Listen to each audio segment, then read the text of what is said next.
nation cesse. Dans le désert, afin de parler à ton cœur. Chaque désert, c'est pour parler à notre cœur. Souvent quand tout est parfait, il est difficile d'écouter Dieu.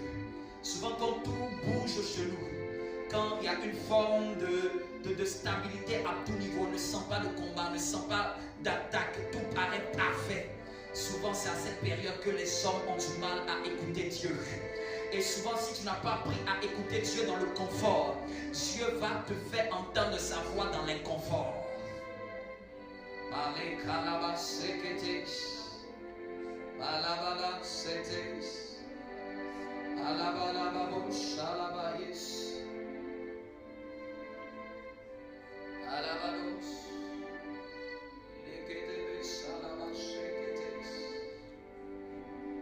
Nous voulons tellement t'aimer. Moi-même, je veux tellement t'aimer. Moi-même, je veux tellement t'aimer. Je réalise que je ne t'aime pas encore assez. Je réalise que je peux faire encore mieux. Aide-nous à t'aimer encore mieux. Aide-nous à t'aimer encore mieux. Aide-nous à t'aimer encore mieux.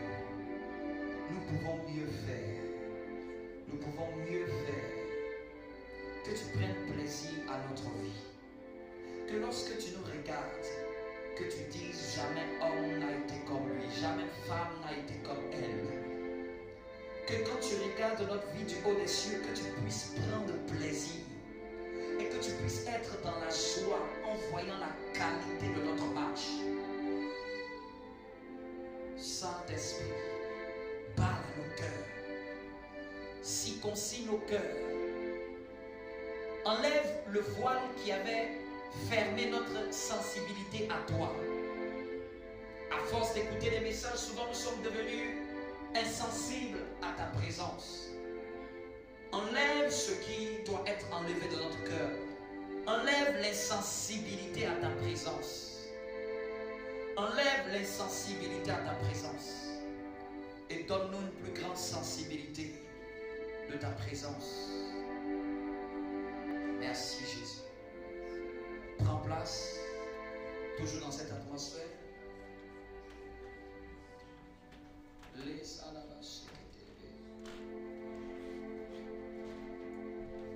Nous allons apporter la parole de Dieu. Merci Seigneur pour ta parole. Certaines personnes ne sont pas parmi nous, mais je crois que si tu es là, c'est que tu es la bonne personne au bon endroit. Amen. Et je crois que l'ange de l'Éternel va passer pour te toucher ce matin. Amen. Vous savez, quand on vient dans la maison du Seigneur, souvent ce rendez-vous qui peut paraître comme éphémère, comme simple, souvent Dieu peut t'attendre dans sa maison avec quelque chose. Amen. Souvent tu as prié, tu as prié, tu as prié, et souvent c'est dans sa maison que l'ange de l'Éternel t'attend. Amen. Nous allons prendre un texte dans notre texte de base, Matthieu chapitre 22, à partir du verset 36. Amen.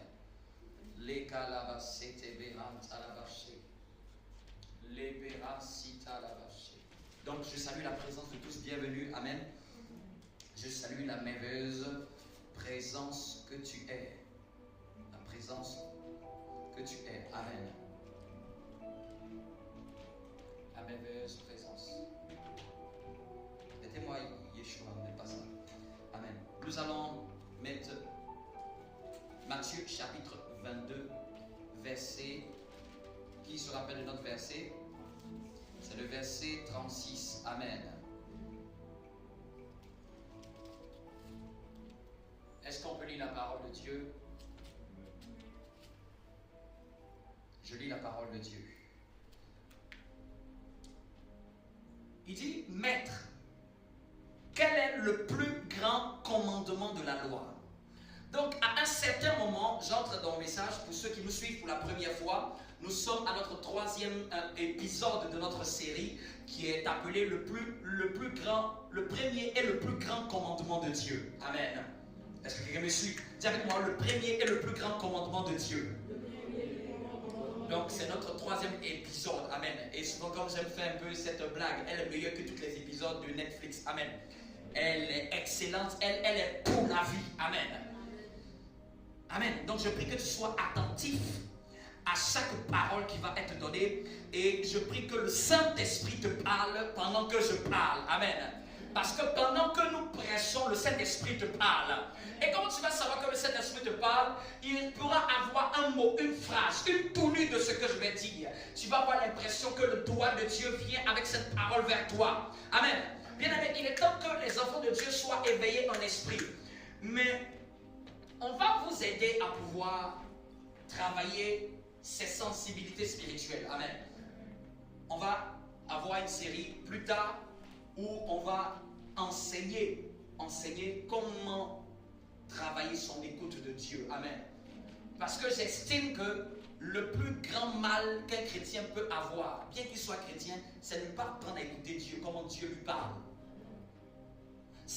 Il n'y a rien qui est plus important après être converti. C'est-à-dire, si vous me demandez, pasteur, après que j'ai donné ma vie à Jésus, après que je me sois baptisé d'eau et baptisé d'esprit. Amen. Parce qu'il y a 2 baptêmes dans la Bible, baptisé d'eau et baptisé d'esprit. Après tout cela, après qu'on m'ait enraciné dans les fondements de la foi, comprendre ce que Dieu a fait pour moi à la croix, après tout cela, l'une des choses très importantes pour lesquelles il ne faut pas blaguer, c'est d'apprendre à développer son écoute de Dieu dans son couloir. Parce que Dieu n'utilise pas le même couloir pour nous parler. La manière dont Dieu me parle n'est pas la manière dont Dieu lui parle. Amen. Et souvent, quand on a l'impression que Dieu parle plus à quelqu'un, on peut avoir une sorte de manque de confiance en se disant que Dieu ne parle qu'à cette personne et Dieu ne nous parle pas à nous. C'est faux. Le Dieu que je connais veut parler à tous ses enfants. Bien qu'il y ait des appels spécifiques, il y a des ministères qui sont là pour perfectionner les saints, mais dans la vie individuelle de tout enfant de Dieu, Dieu voudrait se révéler sur certaines choses personnellement à ses enfants. Vous me comprenez? Et grandir spirituellement est une obligation. Une obligation pour apprendre à développer son écoute de Dieu. C'est avec moi son écoute de Dieu. Amen. Et souvent c'est avec l'âge que tu vas commencer à voir comment Dieu te parle. Souvent même c'est à partir des enseignements qu'on va te donner et du suivi que au fur et à mesure même un expérimenté va apprendre à déceler que Dieu te parle de cette manière. Parce que Samuel, quand on lisait dans 1 Samuel, Samuel avait entendu Dieu lui dire Samuel. Mais c'est Élie qui l'a permis de décoder que ça c'était Dieu. Amen. Donc souvent les enfants de Dieu vivent des expériences. Et souvent même Dieu te parle. Mais c'est souvent on ne t'a pas appris à décoder que ça c'était Dieu. Et souvent c'est mélangé entre tes pensées, ton âme, tes émotions. Et souvent c'est coup-ci, coup-ça. Et un jour tu arrives à capter Dieu. Et un jour tu n'arrives pas à capter Dieu. Dis à ton voisin, cette saison-là c'est révolu. Oui. S'il y a une chose qui est importante qu'on doit travailler. Et je prie Dieu que Dieu m'accorde la grâce de pouvoir faire cette série cette année. Amen. Et on va le faire. Une série qui sera très longue. On va parler de tout ce qui tourne autour d'écouter Dieu. Amen. Dans la saison dans laquelle nous sommes, c'est trop important d'écouter Dieu. Quand je dis trop important d'écouter Dieu, c'est-à-dire c'est trop important d'écouter Dieu pour toi-même. Parce qu'à 4 h du matin, je ne peux pas être là pour te dire une direction de Dieu. À 2 h du matin, tu ne peux pas m'appeler pour me demander, parce que, attends, vous êtes nombreux. Si tout le monde doit m'appeler à 7 h, je dois t'enseigner Dieu pour que tu apprennes à être autonome sur certaines choses. Amen. Amen. Qui est d'accord avec ça? Amen. Vous savez pourquoi le monde va mal ou certaines vies vont mal? C'est parce que ces vies-là n'apprennent pas à écouter Dieu. Et j'aimerais mettre une brèche. Nos pensées ne sont pas les pensées de Dieu. Quand tu vas apprendre à écouter Dieu, il faut te dire directement, tes pensées ne sont pas les pensées de Dieu. Ne te blague pas avec tes pensées. Nos pensées sont très loin des pensées de Dieu. Chaque fois que souvent même Dieu a eu à me parler, souvent même je ne pensais même pas à ça. Je ne pensais même pas que ça, Dieu aussi voulait me demander ça. Amen. Donc quand tu veux travailler ton écoute de Dieu, il faut te dire que ce que tu sais, ce que tu as comme pensée ne sont pas les pensées de Dieu. La pensée de Dieu n'est pas notre pensée. C'est lui-même qui le dit. Nos voix ne sont pas ses voix. C'est lui-même qui le dit. Donc ça, c'est déjà une base. Amen. Donc dis à ton voisin, il ne faut pas que je me trompe à mes propres pensées. La pensée de Dieu, elle est bien au-dessus de notre moralité. Elle est bien au-dessus de ce que tu penses. Elle est bien au-dessus de ce que tu crois. Ah là, bah, chérie. Donc je lis notre texte de base. Je ferme cette parenthèse. Et il dit, maître, quel est le plus grand commandement de la loi? Jésus lui répondit, tu aimeras, est-ce qu'on peut le dire tous ensemble? Tu aimeras le Seigneur, ton Dieu, de tout temps, de tout temps, de tout temps, et après de tout temps, et après de tout temps. Amen. Et après de tout temps. Oui, dans dans Marc on dit force, dans certains textes on dit force. Amen. Mais tout ça gravite autour de la même chose. Le verset 38. C'est le premier et le plus grand commandement de Dieu. Amen. Donc Dieu est en train de nous dire quelque chose qui vient en premier dans la Bible. Quelque chose est plus grand dans la Bible. Et je disais, je reprends mes mots, tu peux ne pas tout savoir, mais il y a une chose que tu ne peux pas faire semblant de ne pas savoir, c'est ce premier commandement. Tu peux ne pas avoir toute la connaissance des choses de Dieu. Tu peux ne pas avoir fait la théologie. Tu peux ne pas avoir la même genre de connaissance que j'ai. Mais il y a une chose dont tu ne peux pas te permettre de ne pas savoir et de ne pas respecter dans ta foi. Quelqu'un me comprend? Celui d'aimer Dieu de tout ton cœur. Et je reprends encore ces mots. Aimer Dieu de tout son cœur, cette première phrase qui vient là, ça veut dire que tu n'as pas d'autre choix d'être dévoué totalement à Dieu. Et ça veut dire commandement, c'est une obligation. Commandement, c'est quelque chose qui ne peut pas être dérogé, quelque chose qui ne peut pas être bougé. Un commandement, c'est quelque chose qui ne peut pas être déplacé. On ne peut pas négocier avec. Quand Dieu a parlé à Ézéchiel, et Dieu lui avait donné un acte prophétique à faire. Ce que vous lisez l'acte prophétique, parce que quand Dieu pose des actes prophétiques, c'est toujours rattaché à un message. Il lui a dit que tu vas faire ton plat, excusez-moi de ce que je vais dire, tu vas faire ton plat et tu vas cuire des galettes sur les excréments humains. Lisez Ézéchiel, vous allez voir, ça va me choquer. Mais cette image-là, c'était pour dire, tu vois, tu manges sur quelque chose qui est impur. C'est ce que Israël est devant moi. Se comporte avec l'odeur de l'impureté. Donc le prophète devait poser un acte pour pouvoir prophétiser ce qu'il va dire. Parce que s'il parle seulement de la part de Dieu, il n'a pas senti, il n'a pas expérimenté ce que Dieu expérimente.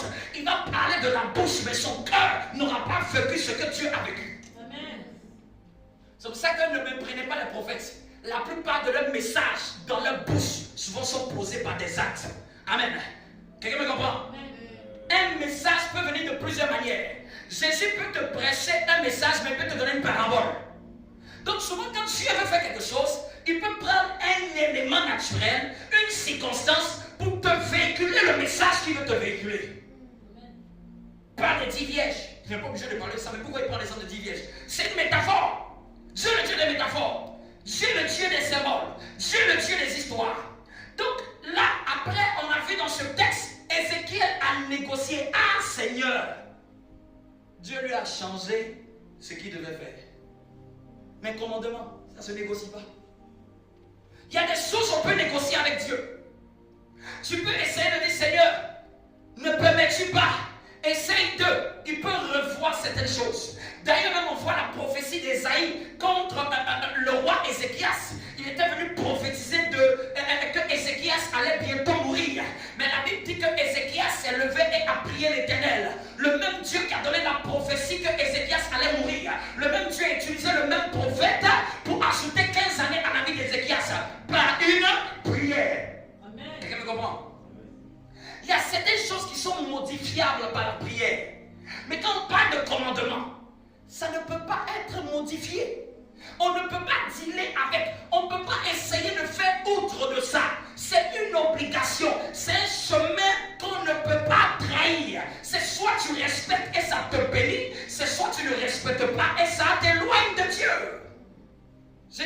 Amen. Dis avec moi un commandement.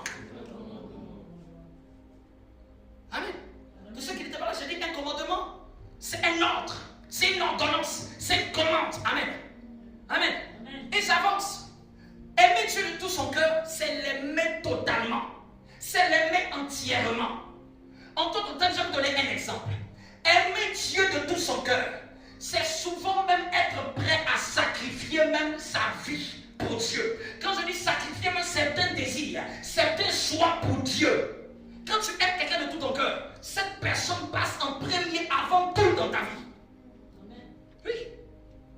Quand tu dis que cette personne, elle aime une personne de tout son cœur, tu es en train de dire que cette personne est prête à tout pour la personne qu'elle aime. Aimer Dieu de tout son cœur, c'est être prête à tout pour Dieu. C'est être abandonné totalement à Dieu. C'est faire passer l'intérêt de Dieu avant toute chose. C'est ce que les chrétiens que nous sommes devons travailler. On doit travailler ça. Travailler de mieux en mieux à approfondir ce verset, à vivre ce verset. Parce que souvent on peut parler de beaucoup de choses, mais si ça n'est pas respecté, Dieu va faire quoi? Dieu va faire quoi? Dieu va faire quoi? Dieu va ajouter autre chose. Souvent on fait 20 000 prières. Est-ce que vous savez qu'il y a des prières qui sont conditionnées par ton degré d'amour pour Dieu? Oui. Je vais vous donner le verset. Jean 14. Jean 14, 21. Donc je dis, c'est aimer Dieu totalement. C'est aimer Dieu passionnément. Quand quelqu'un aime de tout son cœur, ça ne peut pas rester caché. Excusez-moi. Vous ne pouvez pas aimer Dieu et que ça reste caché. Vous ne pouvez pas aimer Dieu et que souvent les gens ne te disent pas que tu en fais trop. Bien aimé, quand les gens te disent que tu en fais trop, c'est maintenant même ils sont en train de confirmer. Tu aimes vraiment Dieu. Oui. Attends, on dit de tout ton cœur. C'est un amour passionné. Un amour passionné. Quelqu'un me comprend? Donc que ça ne nous choque pas. Que quelqu'un dans ta famille peut dire, mais toi là, Dieu là, on dirait c'est ton tour. Tu dis, c'est ça même. Tu dis Amen. Tu veux le témoigner. Un homme vient de rendre témoignage. Amen. Un homme vient de rendre témoignage. Parce que la Bible dit que quelqu'un autre te loue et non toi-même. Quelqu'un qui t'a vu a commencé à dire, ah, toi tu peux tous les jours. Il vient de rendre témoignage que toi là, Dieu là, ce n'est pas des blabla. C'est un amour passionné.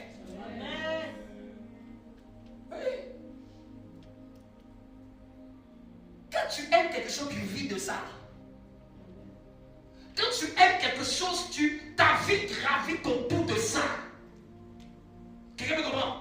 Aimer Dieu de tout son cœur, c'est de faire passer Dieu au centre de sa vie. C'est que tout ce que tu es gravite autour de Dieu. Tes enfants, tes activités, tout ce que tu entreprends, il y a toujours un lien avec Dieu. Il y a toujours un objectif avec Dieu. Tu mets Dieu au milieu, tu mets Dieu au centre, tu mets Dieu devant, tu mets Dieu en avant, tu mets Dieu dans ces choses. Quelqu'un me comprend? Amen.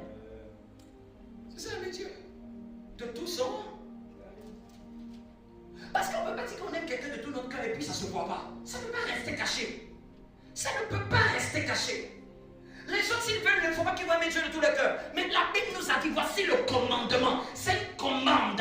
Je vous commande de le faire. Il n'est pas en train de dire, essaye de. Il n'est pas bien aimé. Quand tu aimes Dieu, c'est pour cela même que tu vas dire, je ne pêche pas. Le pécheur, il dit, j'aime trop Dieu pour pécher. Parce que je sais que, bien aimé, il y a une notion du péché quand les gens ont, ils ont l'impression que c'est un fardeau qui est sur eux. C'est parce que tu n'as pas encore aimé Dieu. Il y a un niveau d'amour que tu as avec Dieu. Tu ne pêches pas parce que tu n'as pas envie. Tu ne pêches pas parce que ça ne te tente pas. Tu ne pêches pas juste parce que tu aimes tellement Dieu que tu ne veux pas le trahir. Amen. Tu aimes tellement Dieu que tu dis non. Comment pourrais-je faire aussi un grand mal à Dieu comme ça? C'est à ce niveau qu'on parle de la sanctification. Sinon, on peut enseigner 20 000 choses. Bien aimé, ça c'est un péché. Quand quelqu'un n'aime pas Dieu, enseigne-lui tout ce que tu veux. Ça c'est un péché, on ne le fait pas. Si tu veux, explique-lui les 100 conséquences quand on est impudique. Il va être impudique quand même. Oui. Oui. Souvent même, nous les Français, souvent on se fatigue. On va expliquer 120 raisons de pourquoi tu te bats-tu. Des conséquences. C'est qu'on veut lui dire même les conséquences. Bien aimé, la personne n'aime pas Dieu. Même si tu lui dis les conséquences là, ça ne va rien changer.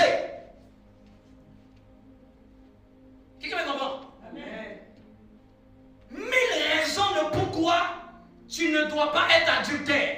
Tu vas pour expliquer. S'il n'aime pas Dieu, ça n'entrera et ça sortira. 114 000 conséquences de pourquoi tu ne fais pas ceci. Pourquoi on est obligé de donner tant de conséquences pour que les chrétiens changent? C'est qu'il y a quelque chose qui n'a pas, il y a quelque chose qui n'est pas sans place d'abord. On ne peut pas te forcer à aimer ton bien-aimé. On ne peut pas te dire pourquoi forcément tu aimes ce bien-aimé. C'est comme si tu dois donner des raisons et des justifications de pourquoi tu aimes cette personne. Amen. Ce n'est pas parce que j'aime Dieu, point barre, c'est tout. Que je comprenne les conséquences ou que je ne comprenne pas les conséquences, je n'ai pas besoin d'arriver jusque-là. Amen. La vraie conversion, c'est la conversion où l'amour de Dieu rencontre ton amour. Amen. Jean 14, 21. C'est Jésus qui parle. Ce qui me plaît, c'est que ces textes, ce sont des textes assez christocentriques. On pouvait dire que bon, ça c'est un apôtre. Il y a des choses pour lesquelles on peut faire des débats dans la Bible. Il y a des choses où on ne peut pas faire de débat. C'est Jésus qui a parlé. C'est le premier, le plus grand. Tu ne respectes pas ça, oublie. Oublie. Amen. Et je vous ai dit, j'ouvre en même temps, je rappelle ça pour ceux qui n'étaient pas là. J'avais aussi déconstruit une mentalité qui nous faisait croire que, ah non, ça doit être compliqué, aimer Dieu. J'avais dit que Dieu ne peut pas nous demander quelque chose dont il ne nous a pas donné la capacité. Amen. Il n'y a aucune épreuve qui vient sur nous pour lesquelles qui est au-dessus de nos forces. Ça, c'était une première raison pour déconstruire la mentalité satanique qui veut nous faire croire que ce n'est pas possible. On ne peut pas aimer Dieu. Ou bien tu n'y arrives pas. Regarde, tu as essayé, tu n'y arrives pas. Première raison pour qu'il veut te justifier que c'est possible. Dieu ne peut pas te demander quelque chose que tu n'es pas capable de faire. Si j'ai créé quelque chose, c'est que j'ai mis en la chose la capacité pour la faire. Tu ne peux pas exiger de ta création quelque chose dont elle n'est pas capable. Amen. Peut-être pour quelqu'un qui ne connaît pas Dieu, oui, il ne peut pas. Mais pour celui qui vient de rencontrer Jésus-Christ, c'est possible. Et ça veut dire aussi deuxième chose. Dieu ne peut pas te demander quelque chose dont lui-même n'a pas pratiqué. Il ne peut pas exiger. Souvent au travail, les boss peuvent exiger quelque chose des employés, mais eux-mêmes ne le font pas, n'est-ce pas? Mais Dieu ne peut pas nous obliger à faire quelque chose dont lui-même n'a pas déjà démontré l'exemple. D'ailleurs, je vous ai donné Jean 3,16. Il a tant aimé que lui aussi, il a donné son Fils unique. Il a pratiqué ce qu'il est en train de nous demander. Il nous a aimé le premier d'abord. Et puis il dit maintenant, tu peux maintenant m'aimer. Comme je t'ai montré un exemple, tu peux maintenant le reproduire. En d'autres termes, Dieu ne peut pas te demander de reproduire quelque chose pour lequel il ne t'a pas donné d'exemple. Il ne peut pas nous demander de reproduire quelque chose pour lequel il ne nous a pas donné d'exemple. Et je donne encore une autre raison. Dieu ne peut pas nous demander quelque chose pour lequel il n'a pas pourvu. C'est-à-dire qu'il n'a pas déjà mis la chose déjà en place. Et on avait lu Romains 5,5. L'espérance ne trompe point, car l'amour de Dieu est répandu dans nos cœurs par la foi. Amen.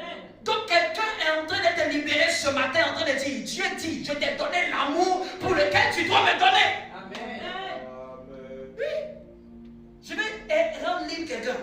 C'est possible d'aimer Dieu. Amen. Parce que l'amour de Dieu était répandu dans nos cœurs par la foi. Amen. Et répandu, c'est lui-même qui a pourvu à cet amour-là. Mais pas dehors, dans nos cœurs. Et puis le premier verset dit, tu aimeras l'Éternel de tout ton cœur. Parce qu'il avait déjà répandu cet amour déjà dans ton cœur. En d'autres termes, ce que Dieu te demande de faire, c'est parce qu'il t'a déjà donné les moyens de faire. Il veut juste que nous prenions conscience de cette vérité et que nous nous levons et il va nous accompagner. J'avais dit encore une chose. Dieu, quand nous demande quelque chose, ce n'est pas pour nous laisser nous seuls le faire. Et j'avais pris l'image d'Abraham. Quand Abraham montait avec Isaac pour sacrifier Isaac, Dieu montait aussi avec le bélier. Quelqu'un ne m'a pas compris. C'est-à-dire que même quand tu penses que tu es seul, Dieu est là pour t'accompagner. En d'autres termes, quand Dieu te dit de l'aimer de tout ton cœur, il veut être aussi là pour t'aider à le faire. Et ça veut dire que toute demande de Dieu à ton égard, elle devient maintenant un sujet de prière à l'égard de Dieu.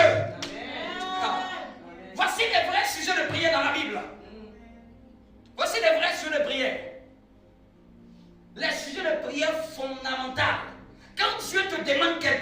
faire. Sache que cela devient maintenant un sujet de prière.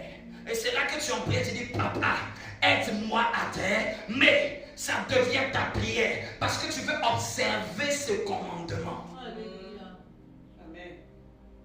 Quand Dieu te demande quelque chose, il veut qu'aussi tu lui demandes la force de le faire. Tout ce que Dieu veut, c'est que nous ayons la volonté. La capacité va venir de lui. Il faut seulement juste la volonté. Il faut le vouloir. Il faut le décider. C'est-à-dire l'amour, c'est bien plus qu'un sentiment. C'est une décision. Quelqu'un doit dire, je veux aimer Dieu. Dis à moi, je veux aimer Dieu. Quand tu as dit que tu veux aimer Dieu, Dieu va te donner la capacité de l'aimer. Amen. Et quand tu veux quelque chose, tu restes focus sur la chose. Et c'est là que le Saint-Esprit vient t'aider. Matin, soir, Seigneur, je veux plus t'aimer. Non, mais les gens prient pour beaucoup de choses. Toi, c'est ça pour lesquels tu pries. Amen. J'ai dit, il y a des sujets de prière qui ouvrent la porte à d'autres sujets de prière. Je reprends, il y a des sujets de prière, quand tu les pries, ça déclenche l'exaucement de certains sujets de prière. Amen. Au ciel, là, il y a plusieurs chemins. Il y a un chemin qui est simple. C'est le chemin que souvent les chrétiens n'aiment pas emprunter. Si tu demandes à Dieu de t'aimer, dis-moi quoi, quelqu'un qui a vu que tu l'aimes, il peut te refuser quoi? Hein? Il peut te refuser quoi? Il n'y a pas meilleure preuve si ce n'est l'amour. Il n'y a rien. Si ce n'est l'amour, si l'amour est la plus grande preuve qu'on peut démontrer à une personne à son égard. Jean 14, 21. Est-ce que quelqu'un me suit? Amen. Je suis toujours dans tu aimeras Dieu de tout ton. Peut-être aujourd'hui je vais toucher après la subtilité, tu aimeras Dieu de toute ton âme. C'est pareil, mais il y a quelques petites nuances. Le cœur c'est totalement. Le cœur c'est se donner totalement, entièrement, de manière passionnée. Le cœur c'est la base. Parce que c'est du cœur que vient tout le reste.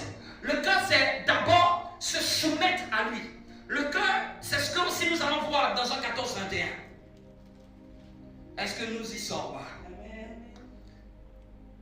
Jean 14, 21, je lis. Il dit, écoutez très bien ce que Jésus dit. Souvent dans certains textes, c'est en rouge, certaines Bibles. Pour dire que ça, c'est Jésus qui dit. On ne peut même pas essayer de déroger à ça. Et quand Jésus parle, il n'est pas en train de parler à demi-mesure, c'est clair, limpide, au nom de Jésus. Il dit, celui qui a mes commandements et qui les garde, c'est celui qui... Celui qui a mes commandements et qui les garde, c'est celui qui... Je vais m'arrêter sur cette première portion. Jésus dit, pour qu'il sache que quelqu'un l'aime, pour que lui-même il dit, c'est celui qui garde mes commandements. Garder, c'est-à-dire que c'est les prendre comme étant les tiens. Garder, c'est-à-dire que tu te contrains à les suivre. Quelqu'un me comprend? Il dit regardez, il dit celui qui a mes commandements et qui les garde. Garder, c'est les observer, c'est les respecter. Et on avait dit que le premier commandement c'était quoi? Tu aimeras l'Éternel ton Dieu de tout ton cœur. Donc c'est-à-dire que le commandement là même Dieu veut que tu l'observes. Si tu observes ce commandement là, Dieu même dit voilà c'est ça même tu m'aimes. Si tu observes le commandement d'aimer, Dieu dit maintenant aussi, tu vas aussi et je vais savoir que tu m'aimes. Parce que c'est celui qui garde. Aimer Dieu de tout son cœur, c'est commencer à observer les commandements de Dieu.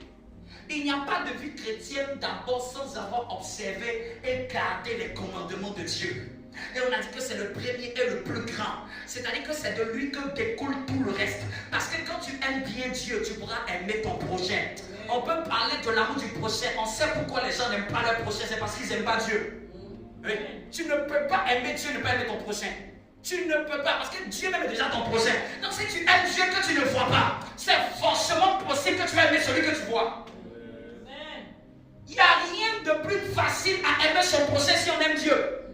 Donc souvent même on fatigue les gens bien aimés. Aime ton prochain, c'est parce que lui-même il n'aime pas Dieu. Il n'aime pas bien Dieu. C'est pour ça que son prochain ne lui dit rien. Et encore on enseigne sur tout le prochain. Ceci, s'il n'aime pas Dieu, il ne va pas aimer son prochain.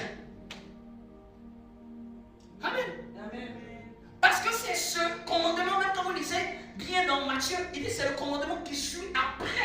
Parce que le second, c'est ton frère comme toi-même.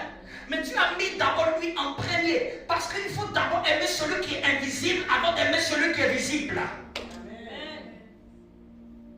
Il faut apprendre à aimer celui qui est mystérieux pour aimer celui qui est devant toi. Parce que si tu n'as pas appris à aimer celui qui est visible, comment tu pourras aimer celui qui est visible? Comment tu pourras aimer celui qui est visible et qui a des défauts?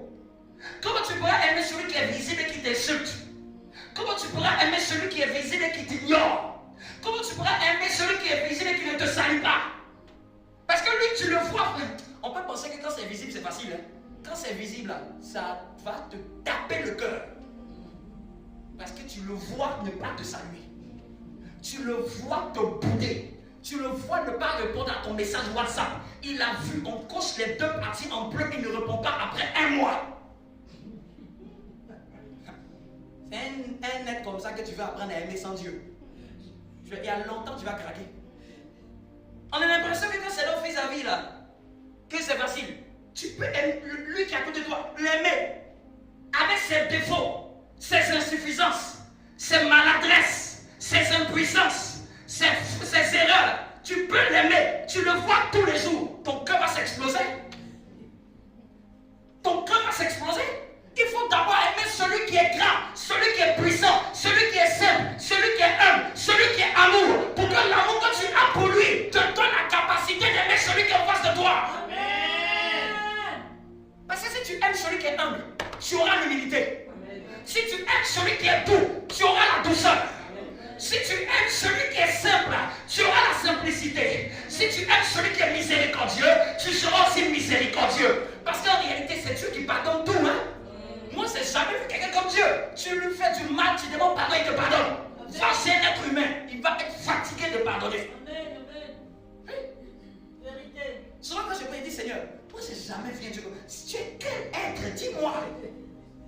Quel être? Ce qui m'émerveille chez toi, c'est que toi, tu ne gardes rancune à personne.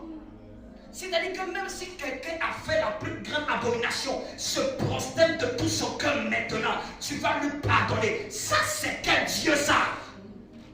C'est ce que pour moi vaut la grandeur qu'il est. Tu n'as jamais vu un Dieu qui pardonne comme lui. Un Dieu majestueux. Et tu aimes un être comme ça. Tu fréquentes une personne comme ça. Ce qu'il est va déteindre sur toi. Ce qu'il est va se manifester sur toi. Alors tu pourras commencer à vivre ce que moi j'appelle la relation horizontale. Je nous demande d'abord de vivre la relation verticale afin de vivre la relation horizontale. La foi chrétienne, c'est un équerre. Alléluia. C'est un homme droit. Ouais. Amen.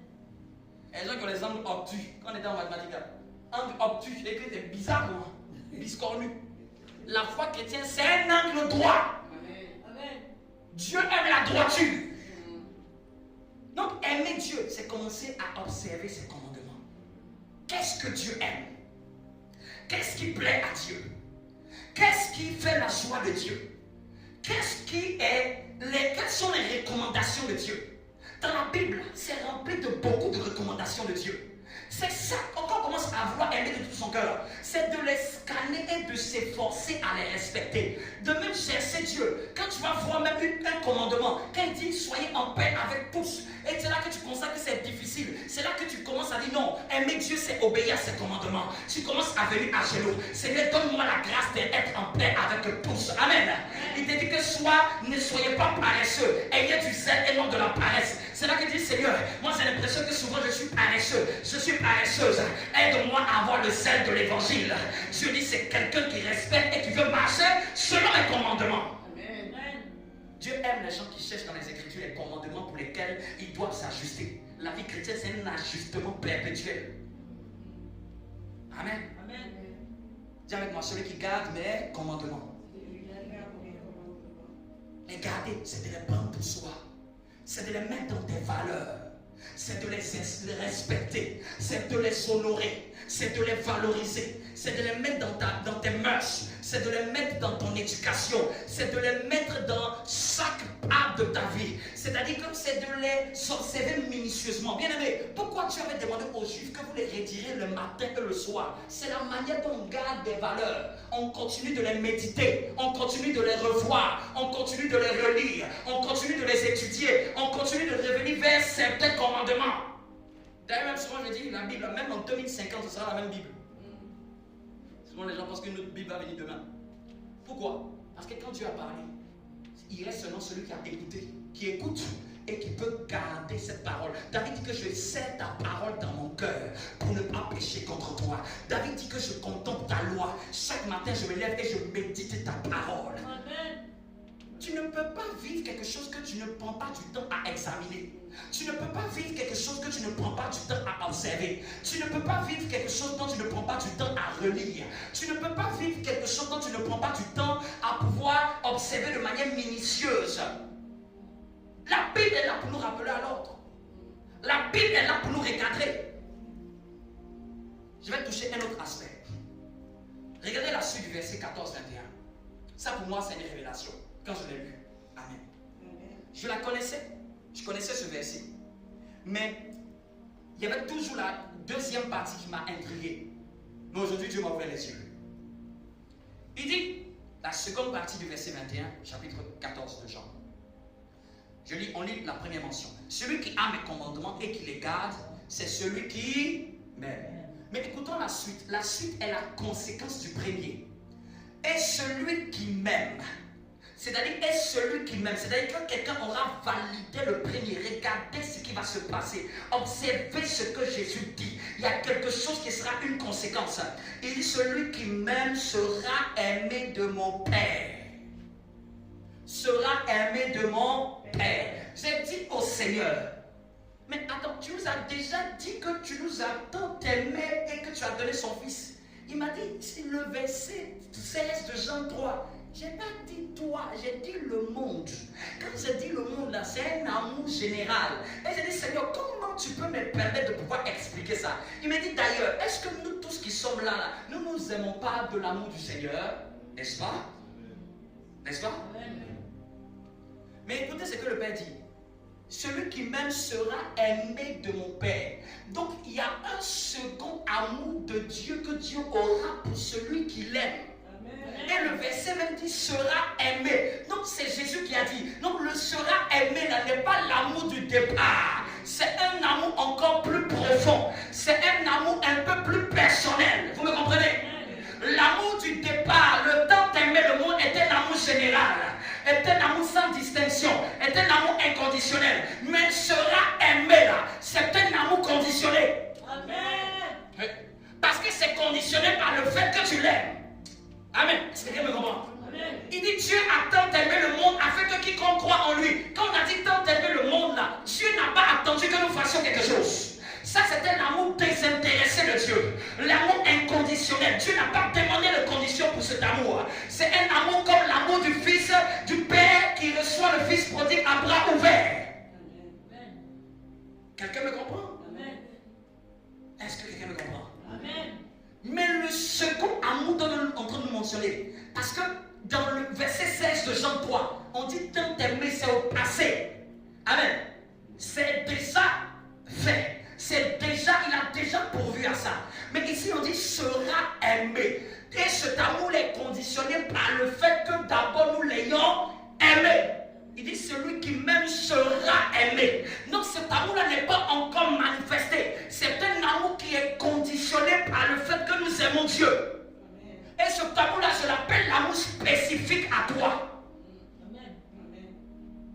On peut avoir beaucoup d'enfants, on les aime tous. Mais il va y avoir un degré spécifique à chacun. On est d'accord sur ce que nous avons eu des enfants, n'est-ce pas? C'est pas pour dire qu'on ne les aime pas, mais il y a une sorte de valorisation personnelle. En fait, à chacun, il va y avoir quelque chose que tu ne peux pas dupliquer dans les autres. C'est ce que j'appelle l'amour personnel. C'est plus maintenant l'amour général. C'est un amour individuel par la manière dont la personne est.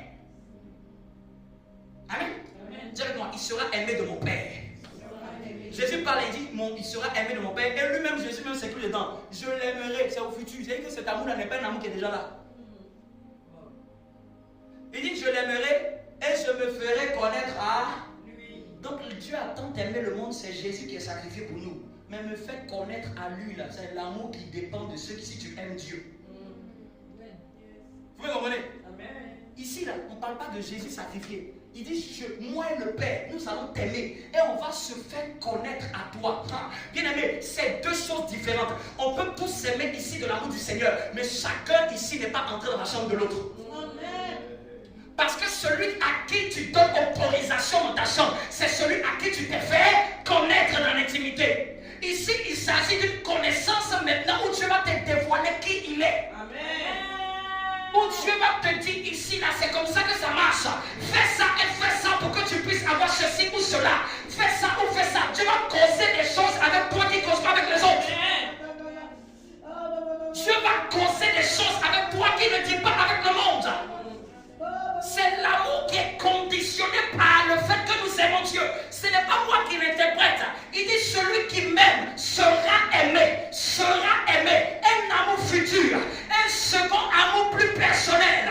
Un second amour plus profond. Un second amour plus spécifique. Un second amour plus individuel. Et d'ailleurs, il ne va pas s'arrêter à t'aimer seulement.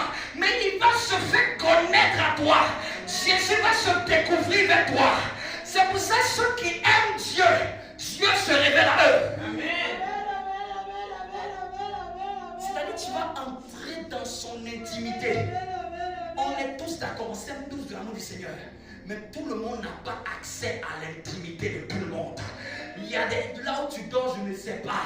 C'est-à-dire qu'il y a des gens qui sont spécifiques, qui ont comme droit à t'autoriser un accès. À cause du genre de relation qu'il y a entre vous deux. L'amour conditionnel. Dis avec moi l'amour conditionnel. On nous a tous prêché l'amour de Dieu inconditionnel. L'amour inconditionnel, c'est l'amour qui sauve les pécheurs. L'amour conditionnel, c'est l'amour qui prend le chrétien pour l'emmener dans l'intimité. On peut être tous chrétiens, mais Jésus ne se fait pas connaître à nous tous. On peut être tous sauvés, mais tous ne le connaissent pas de la même manière. Et pendant même que je dis ça, il dit la preuve. Quand il s'agissait de qui allait le trahir, les 12 ont approché celui qui avait cet amour-là. Ils ont dit, dis-lui de nous dire qui va te trahir. Pierre est resté à l'écart. Mais ils ont parlé à celui qui mettait la tête sur sa poitrine. Celui dont Dieu même dit, celui que Jésus aimait le plus comme disciple. Est-ce que Jésus ne les aimait pas tous? Pourquoi la Bible peut mettre une emphase pareille sur un seul individu parmi 12? Est-ce que Dieu fait du favoritisme? Non. Je crois que si la Bible dit que Jésus l'aimait plus, c'est parce qu'il aimait plus Jésus. Il aimait plus la proximité de Jésus. La preuve, c'est lui qui mettait la tête sur la poitrine de Jésus. C'est-à-dire qu'il avait une fréquentation proche avec Jésus. La preuve, c'est à lui que Pierre était l'autorité de l'église. Mais quand il s'agissait de dire dans l'intimité, dis-nous le secret, tu connais qui va te trahir. Pierre n'a pas osé demander ça à Jésus. Ils ont demandé à Jean de leur dire. En un mot, parle avec lui du genre de relation que tu as avec lui. Ça, c'est un truc un peu particulier. Ça, c'est un truc un peu privé. Il nous enseigne nous tous. Mais ce domaine privé-là, c'est assez sensible. On ne peut pas demander ça. Mais toi, tu as l'habitude de parler avec lui là. Dis-lui, que tu le dises aussi. Et c'est là qu'il a dit. Celui qui mettra la main avec moi, c'est celui qui me trahira. C'est lui qui l'a révélé. Amen. C'est avec l'amour conditionné. L'amour conditionné est conditionné de ce que nous renvoyons l'amour que Dieu nous a donné au départ. Quelqu'un ne peut pas aimer Dieu et n'a pas de profondeur avec Dieu. Quelqu'un ne peut pas aimer Dieu et n'a pas une relation profonde avec Dieu. Et on avait même lu en cette semaine Samuel. Qu'est-ce qui a fait de Samuel une vie particulière? Regarde où Samuel avait dormi. Samuel dormait là où il y avait l'arche. Il y avait Élie, mais Dieu n'a pas parlé à Élie. Donc tous peuvent être enfants de Dieu, mais il y a des gens, quand Dieu veut parler, là, Dieu dit aujourd'hui je vais te parler. Je ne parle pas à tout le monde. Dieu parle à tout le monde de manière générale, mais il y a des choses que Dieu dit à ses amis. Il dit la preuve à Abraham. Cacherai-je ce que je vais faire à Abraham, mon ami? Comment je peux le cacher? À ce niveau-là, Dieu même peut te dire, regarde ce qui va se passer dans le pays. Pourquoi tu penses à d'autres? Parce que tu as un genre de proximité avec lui. Mais c'est conditionné de ce que nous l'aimons. Amen. Tiens, donc moi, c'est conditionné de parce que je l'aime. Celui qui m'aime sera aimé de mon Père. Je l'aimerai et je me ferai connaître à lui. Amen. Je l'aimerai et je me ferai connaître à lui. Lisons le verset 23. On va voir encore la profondeur de ce verset. Verset 23. Jésus, avant le verset 23, Jude, non pas l'Iscariote, c'est un des disciples, Jude, lui dit, Seigneur, d'où viens-tu que tu te feras connaître à nous et non au monde? D'où viens-tu que tu te feras connaître à nous et non au monde? Donc le connaître à lui là, ce n'est pas la connaissance qu'il va révéler au monde.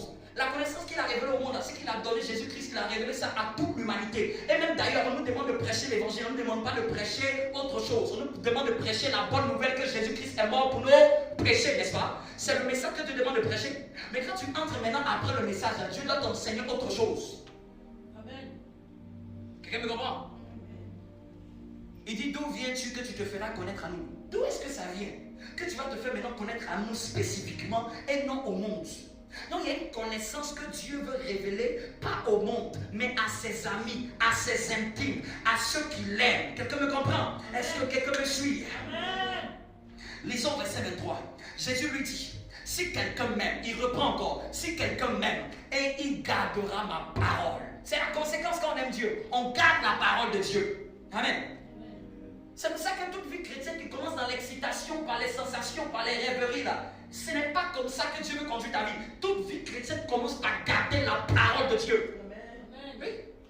Dieu n'est pas un Dieu qui veut vous emmener dans les excitations, dans les sensations, dans les rêveries. Quand tu aimes Dieu, Dieu va te faire respecter d'abord ses écrits.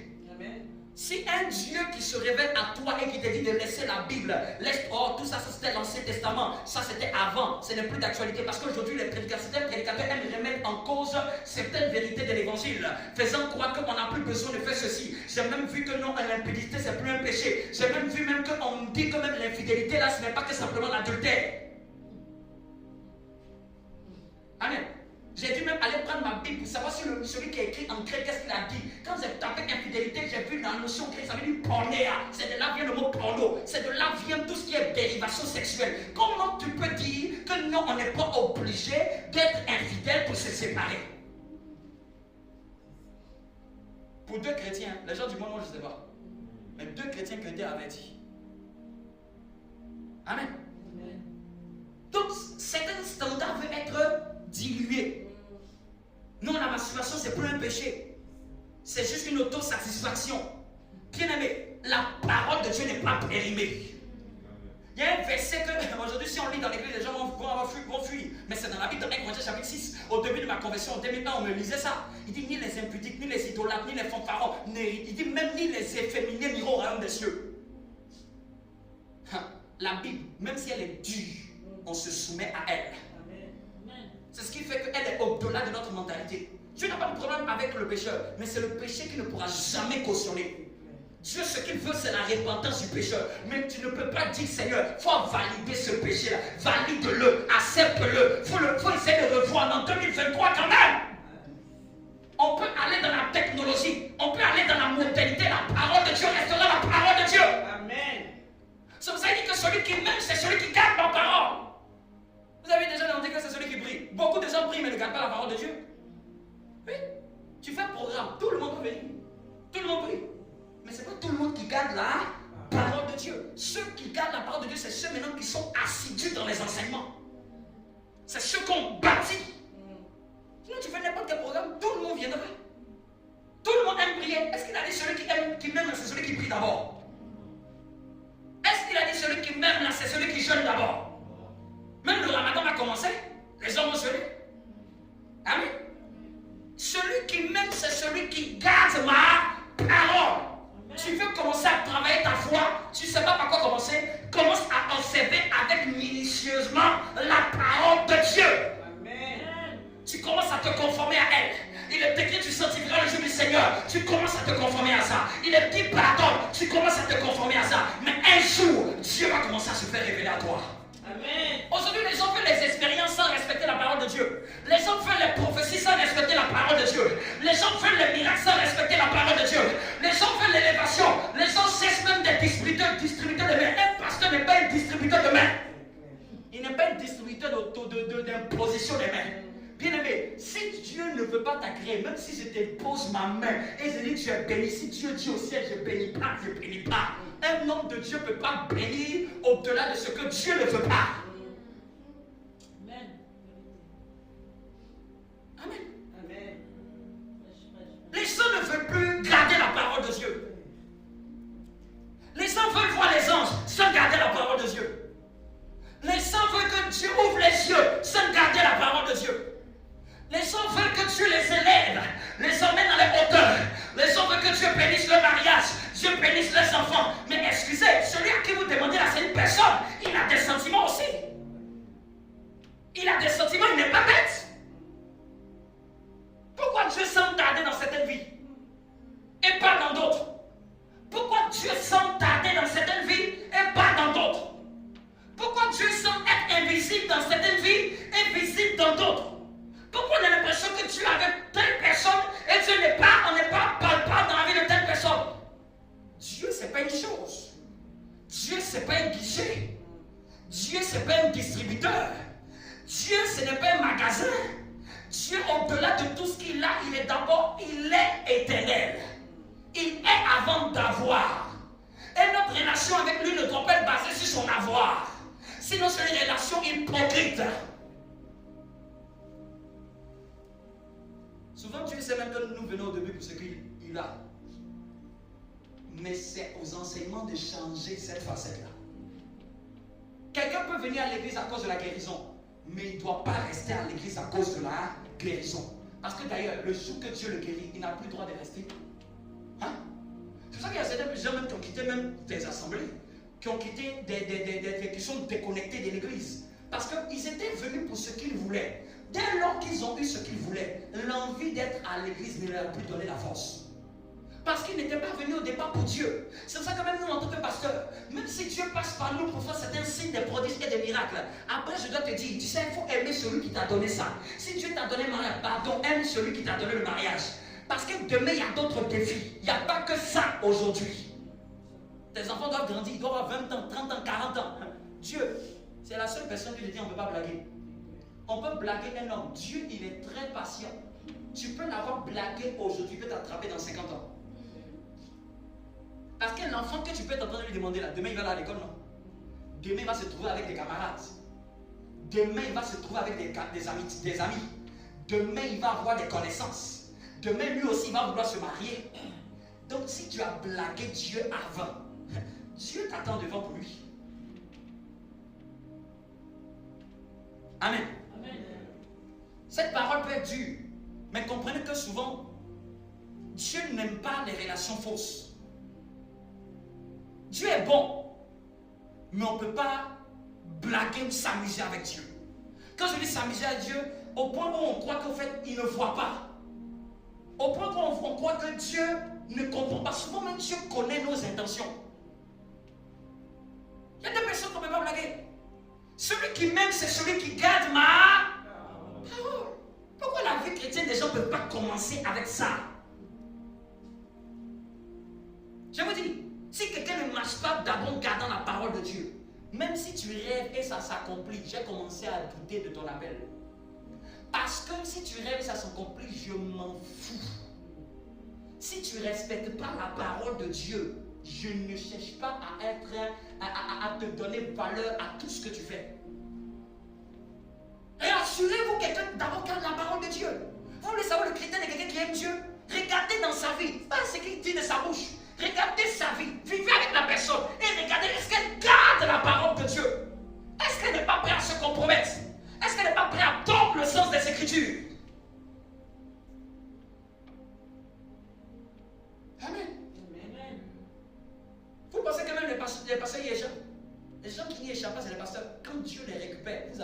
pitié. Seigneur, laisse-les.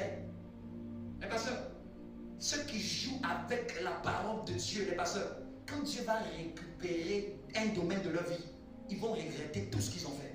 Ne vous y prenez pas. Dieu, il n'est pas un Dieu fou. Dieu peut laisser quelque chose croître, mais le jour qu'il veut le supprimer, il le supprime. Dieu peut laisser quelque chose prospérer pendant un bon moment. Mais le jour qu'il veut dire, il dit ça s'arrête, ça s'arrête. Non, bien aimé, ne soyons même pas accusateurs des pasteurs. Dieu lui-même va traiter les gens qui parlent en son nom et qui jouent avec ça. Dieu, qui sommes-nous pour juger les serviteurs d'autrui? Il dit à moi, lui-même te dit à moi, la vengeance, laissez votre vengeance, elle est petite. Votre vengeance elle est petite, vous allez aller où avec cette vengeance? Dieu peut se venger à toi jusqu'à ta génération. Les enfants de tes enfants, il les hait. Amen. C'est pour ça que cet homme-là, il est doux, mais la Bible dit qu'il est un feu dévorant. La grâce là, qu'elle ne nous trompe pas. On est dans un temps où souvent on a l'impression qu'on peut faire quelque chose, on ne voit pas que Dieu parle. Mais la Bible dit que la grâce est trompeuse. C'est-à-dire trompeuse, elle te blague, elle est en train de te blaguer pour t'induire en erreur. Elle, c'est pas parce qu'elle ne dit rien qu'elle t'excuse. Parce que dans la nouvelle alliance, Dieu n'est plus en train avec un fouet pour taper ceux qui sont en train de dévier. Dans la nouvelle alliance, c'est comme un sable mouvant. Tu te trompes, tu es en train toi-même de t'enterrer, tu ne sens pas. Toi-même, tu t'enfonces. Mais Dieu même ne veut même pas que tu t'en rendes compte. Oui. Parce que s'il te permet que tu t'en rendes compte, tu vas être sauvé. Et surtout si tu as parlé, tu n'as pas écouté. Lui-même préfère que toi-même, tu te trompes par tes propres raisonnements. C'est ça que la Bible dit. On parle de la grâce de la grâce. La grâce excuse. La grâce n'excuse rien. La grâce est trompeuse. Et qu'elle va te blaguer. Elle va te faire croire que non, Dieu permet tout. Que Dieu agrée tout. Que Dieu ne dit rien. D'ailleurs, même le ciel n'est pas devenu rouge. D'ailleurs, même je me suis levé le lendemain. Après ce qui s'est passé. D'ailleurs, même je suis venu à l'église. Dieu. Je termine avec ça. Et dis avec moi, celui qui m'aime, il gardera ma parole. Vous voulez savoir un chrétien qui est sérieux? Regardez la manière dont il observe la parole de Dieu. Regardez la valeur qu'il accorde à la parole de Dieu. Regardez, est-ce qu'il est prêt à déroger les versets à sa propre guise? Amen. Personne ne fait n'a d'excuse avec la parole de Dieu. Personne. Même le prédicateur n'a pas d'excuse. Il dit, et mon Père l'aimera. Et ici, il ajoute autre chose. Nous viendrons à... Qui a ça dans la version? Verset 23. Nous viendrons à... Il dit, moi et le Père, nous l'aimerons. Nous allons venir à lui. Celui qui aime Dieu, qui garde la parole, il y a quelque chose qui va commencer à se passer dans sa vie. Le Père va l'observer. L'enfant de Dieu, c'est vrai qu'il ne connaît pas tout, mais il respecte la parole. Il se soumet à la parole. Il fait tout. Il essaie de garder la parole. Même quand il pêche, bien aimé, un chrétien n'est pas un pécheur. J'aimerais aussi me répondre. Un pécheur, c'est quelqu'un qui se plaît dans le péché qu'il pratique. Un chrétien, s'il ne fait pas attention, il peut pécher par naïveté, par mégarde, par manque de rigueur. Mais un chrétien n'est pas un pécheur. J'aimerais dire une chose. Un chrétien n'est pas un pécheur. Un pécheur, c'est quelqu'un qui se plaît dans ce qu'il fait. Et c'est quelqu'un qui pratique ça sans culpabilité, sans conscience que ça c'est mauvais. Il se plaît, il vit dedans, il nage dedans, il fait brasse, il fait dos crôlé, il est dedans matin, midi, soir. Un chrétien qui est né de nouveau, il peut pas être un pécheur. Si tu vois un chrétien te dire le chrétien puis il est pécheur et qu'il se plaît d'un péché, dis directement, il n'a pas cru. Tu ne peux pas croire l'évangile te plaît dans le péché. Même si ça te touche, tu vois la boue, ça touche tes vêtements, ça t'énerve en même temps. C'est comme ça le péché. Même si par erreur ton pied tombe dedans, tu vas vouloir vite en sortir. Tu vas te plaire. Et même si souvent ça a l'impression de te prendre comme un sale mouvement, tu vas te demander de l'aide. Je ne veux pas rester dans cette condition. Vous me comprenez? Moi j'aime les chrétiens comme ça. Les chrétiens qui peuvent même traverser des faiblesses, mais qui disent moi je ne veux pas rester dans cette vie-là. Je ne veux pas. Qui me comprend? Il dit mon Père l'aimera et nous viendrons à lui. Écoutez cette merveilleuse parole. Nous viendrons à lui et nous ferons notre demeure en lui. Donc il y a des gens pour lesquels Dieu ne fait pas sa demeure chez eux. Dieu est partout, mais Dieu ne demeure pas partout. Est-ce que tu sais que tu peux aimer tellement Dieu qu'il y a des anges qui peuvent se plaire dans ta maison? Amen. Oui. C'est-à-dire que quand tu vas prier là, eux ils ne veulent pas rester au ciel. Ils disent Seigneur, est-ce que je peux aller lui rejoindre? peux aller le rejoindre. Parce qu'en fait, ils aiment ta demeure. Ils aiment ta maison. Je suis sûr qu'il y a des gens souvent qui aiment demander à Dieu, Seigneur, est-ce que je ne peux pas être un peu en sa compagnie? Quelqu'un quitter un peu le ciel pour être dans sa compagnie parce qu'elle est pris Dieu que nous on ne voit pas. On entend chanter. On entend respecter la parole. Est-ce que tu sais que Dieu peut emmener beaucoup plus de visitations dans ta maison et dans ta vie à cause de la manière dont tu l'aimes? Amen. Oui, je le crois. Je le crois. Dieu peut renforcer sa présence dans ta demeure. Dieu peut renforcer la présence des anges dans ta demeure. Parce que c'est biblique. Nous ferons notre demeure chez lui. C'est-à-dire que ta maison devient la maison de Dieu. Les anges viennent même avec des choses qui sont au ciel, ils déposent dans ta maison. Toi-même, tu ne sais pas. Ils déposent des objets récupérés du ciel. Ils disent ici, là, doit être aussi la maison de papa. C'est la deuxième maison de papa. Quand papa veut venir visiter la terre, c'est ici qu'il peut au moins séjourner. Amen. Oui. Un homme de Dieu aux États-Unis, il coachait un autre homme de Dieu qui avait eu une vision. Et dans la vision qu'il avait eue, Jésus l'a regardé, Jésus s'est apparu à lui et Jésus l'a tapé, je crois, 4 ou 5 fois. Tu peux te tenir debout, nous arrivons à la fin. Jésus l'a tapé au moins 3 ou 4 fois.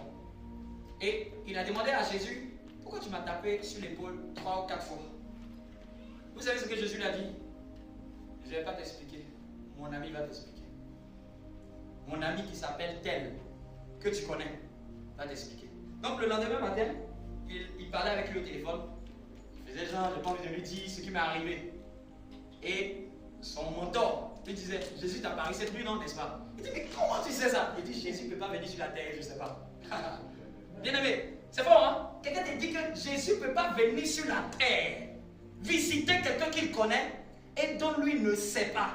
Et c'est lui qui n'a pas vécu l'expérience. C'est lui qui va dire première tape, ça veut dire ça. Deuxième tape, ça veut dire ça. Troisième tape, ça veut dire ça. Celui qui n'a pas vécu l'expérience, c'est lui qui explique à celui qui a vécu l'expérience les 3 ou 4 tapes de Jésus, la signification dans la vie de celui qui l'a vécu. Il y a des gens qui vivent des expériences, mais il y a des gens qui ne vivent pas des expériences. Et ils ont la connaissance même des choses de Dieu. Amen. C'est comme si, et puis tu as dit, mon ami va t'expliquer. On entend témoignage de cet homme encore, pendant qu'il était dans une prière. Une jeune fille fut ravie au ciel. Moi, je crois à l'extase. C'est-à-dire que Dieu, ça arrive dans certaines personnes qui ont des expériences assez fortement prophétiques. C'est-à-dire que nous sommes en train de prier et la personne peut être en prière et puis dans un temps de léger somnolence, Dieu emmène son esprit dans une vision ouverte. Amen. Et pendant que cette petite fille était ravie en esprit, la Bible dit, on raconte que quand elle est revenue à elle-même, tout le monde a dit, raconte un peu tout ce qui s'est passé. Parce qu'elle avait vu le ciel et beaucoup d'autres choses. Et quand elle a commencé à raconter, elle dit, j'ai vu tel. Et puis elle dit, hé, j'ai vu le papa qui est là, je l'ai vu là-bas aussi. Et puis il a commencé à sourire. Il dit, je suis là-bas tous les jours. Même étant présent de corps, mon esprit est là-bas. Non, c'est que la fille a vécu une expérience. Elle a vu quelqu'un qui était dans la salle aussi au ciel. Et il dit, on s'est vu, on a même échangé des mots en esprit. Bien aimé, que Dieu te fasse vivre des choses. Que Dieu te fasse connaître à lui. Il y a des choses que Dieu fait connaître à ses élus. Tous sont appelés, mais tous ne sont pas élus. Les élus, c'est ceux qui se démarquent un peu plus. Est-ce que tu peux faire cette prière et demander à Dieu qui te donne la capacité de l'aimer davantage? C'est cette prière et nous allons prendre le repas du Seigneur pour clôturer.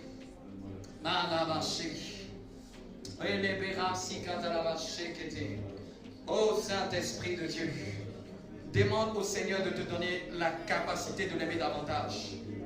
La capacité de l'aimer davantage. La capacité de l'aimer davantage. Sur ton église, sur une nation sainte.